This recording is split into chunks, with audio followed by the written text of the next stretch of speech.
रक्षाबंधन का पावन पर्व भाई बहन की अटूट प्रेम और विश्वास का प्रतीक है। इस दिन बहनें अपने भाइयों की कलाई पर राखी बांधती हैं और भाई उनकी रक्षा का वचन देते हैं। लेकिन क्या आप जानते हैं कि रक्षाबंधन की परंपरा का एक अनोखा और पौराणिक रंग भगवान श्री कृष्ण, उनकी बहन सुभद्रा और बड़े भाई बलराम से भी जुड़ा है। आज हम आपको सुनाने जा रहे हैं सुभद्रा बलराम की उस राखी की कहानी जो प्रेम, विश्वास और एक भाई की शंका के इर्द गिर्द घूमती है। तो चलिए। नमस्कार, मेरा नाम है मनीष चौरसिया और आप देख रहे हैं 24 अड्डा न्यूज। द्वापर युग की बात है। मथुरा और द्वारका के बीच भगवान श्री कृष्ण और उनके बड़े भाई बलराम की वीरता और प्रेम की कहानियां हर जगह गूंजती थी।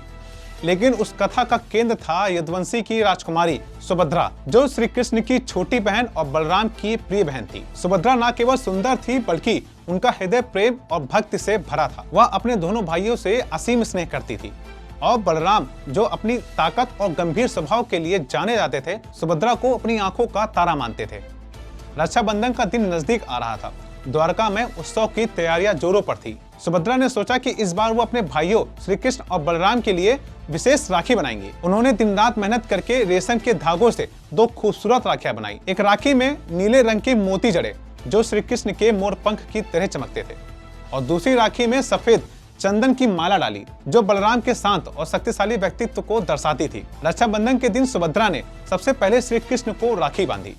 कृष्ण ने हंसते हुए अपने बहन को आशीर्वाद दिया और कहा, सुभद्रा, तुम्हारा यह प्रेम मेरे लिए अमूल्य है। मैं सदा तुम्हारी रक्षा करूंगा। सुभद्रा का चेहरा खुशी से चमक उठा। फिर वह बलराम के पास गई।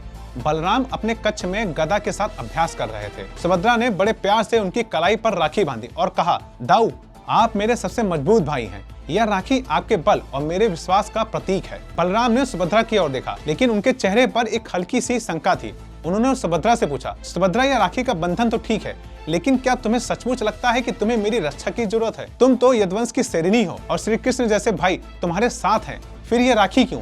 सुभद्रा मुस्कुराई और बोली, दाऊ, राखी केवल रक्षा का वचन नहीं बल्कि हमारे बीच के प्रेम और विश्वास का बंधन है। मैं जानती हूँ कि आप और कृष्ण मुझे हर मुश्किल से बचाएंगे, लेकिन यह राखी मेरे दिल की पुकार है जो कहती है कि मैं हमेशा आपके साथ हूँ। बलराम का मन थोड़ा सा शांत हुआ, लेकिन उनकी शंका पूरी तरह से खत्म नहीं हुई थी। वह सोचने लगी कि क्या सुभद्रा को वाकई किसी खतरे का डर है। उसी रात बलराम ने श्री कृष्ण से इस बारे में बात की। उन्होंने कहा, कान्हा, सुभद्रा ने आज मुझे राखी बांधी, लेकिन मुझे लगता है कि वह कुछ छुपा रही है। क्या वाकई वह परेशान है? श्री कृष्ण अपनी मुस्कान के साथ बोले, दाऊ, सुभद्रा का दिल साफ है।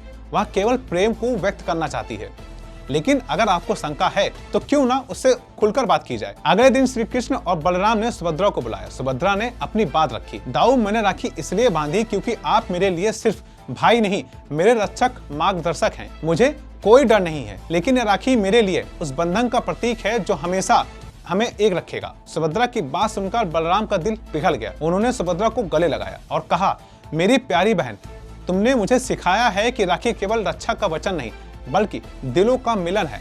मैं वचन देता हूँ कि यह बंधन हमेशा अटूट रहेगा। उस दिन के बाद बलराम की शंका हमेशा के लिए दूर हो गई। रक्षाबंधन का यह पर्व द्वारका में और भी उत्साह से मनाया गया। सुभद्रा की यह राखी केवल बलराम और कृष्ण के साथ उनके रिश्तों को मजबूत किया, बल्कि यह संदेश भी दिया कि राखी का बंधन विश्वास, प्रेम और एकता का प्रतीक है। तो दोस्तों, यह थी सुभद्रा बलराम की राखी की अनोखी कहानी। इस कहानी से हमें सीख मिलती है कि रक्षाबंधन केवल एक धागे का बंधन नहीं बल्कि दिलों को जोड़ने वाला और पवित्र रिश्ता है। इस रक्षाबंधन आप भी अपनी भाई बहन के साथ इस प्रेम और विश्वास के बंधन को और मजबूत करें, क्योंकि राखी का यह धागा न केवल रक्षा का वचन है बल्कि एक अटूट रिश्ते का भी नींव है,